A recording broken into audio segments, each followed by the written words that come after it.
Welcome to குட்டீஸ் magic story. ஒரு பெரிய பசுமையான காட்டில் சந்தோஷ காடு என்று ஒரு காடு இருந்தது. அந்த காட்டில் மரங்கள் நிறைய பழங்கள் கொடுக்கும், ஆறுகள் இனிமையாக ஓடும், விலங்குகள் எல்லாம் சிரித்த முகத்தோடு வாழும். அந்த காட்டின் நடுவில் ஒரு பெரிய யானை இருந்தது. அவன் பெயர் ஆரு.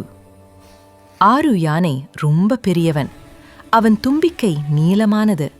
அவன் நடக்கும்போது மண் கூட சிரிக்கும். ஆனா ஆருக்கு ஒரு பழக்கம் இருந்தது. அவன் தனக்கு பிடிச்சத யாருடனும் பகிர மாட்டான். இது என்னோடது, நான் தான் எடுத்தேன்.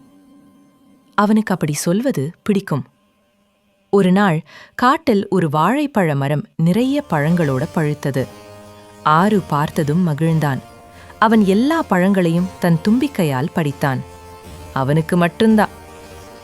அந்த வழியாக ஒரு சின்ன குரங்கு வந்தது. ஆரு அண்ணா, ஒரு பழம் தருவீங்களா? ஆரு தலையாட்டினான். இல்ல, எல்லாம் என்னோடது. குரங்கு சோகமா போய்விட்டது. அடுத்ததாக ஒரு சின்ன சின்ன முயல் வந்தது. எனக்கு ரொம்ப பசிக்குது. ஆரு மறுத்தான். முயலின் கண்களில் கண்ணீர். அன்று மாலை காடு சோகமா மாறியது. யாரும் விளையாடவில்லை, யாரும் பாடவில்லை. ஆரு மட்டும் பழங்களோடு தனியாயிருந்தான். அடுத்த நாள் கடுமையான வெயில். மரங்களில் பழங்கள் இல்லை. ஆற்றில் தண்ணீர் குறைந்தது. ஆறுவிடம் கூட ஒன்றுமில்லை. ஒரு கிளி சொன்னது, நேத்து நீ பகிர்ந்திருந்தா இன்று எல்லாரும் உனக்கு பகிர்ந்திருப்பாங்க. ஆருவின் மனசு கனமானது. ஆரு நினைத்தான், நான் பெரியவன், ஆனா மனசு சின்னதா இருந்துருச்சு. அவனுக்கு வருத்தம் வந்தது. அடுத்த நாள் ஒரு சிறிய மரத்தில் சில பழங்கள் இருந்தது. ஆரு அவற்றை எடுத்தான்.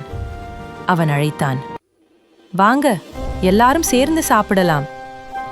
குரங்கு, முயல், மான், அணில் எல்லாரும் வந்தார்கள். பழங்கள் சின்னதா இருந்தாலும் சந்தோஷம் பெரியதா இருந்தது. அந்த நாள் முதல் ஆரு எதையும் பகிர்ந்தான். தண்ணீர், பழம், நிழல், உதவி.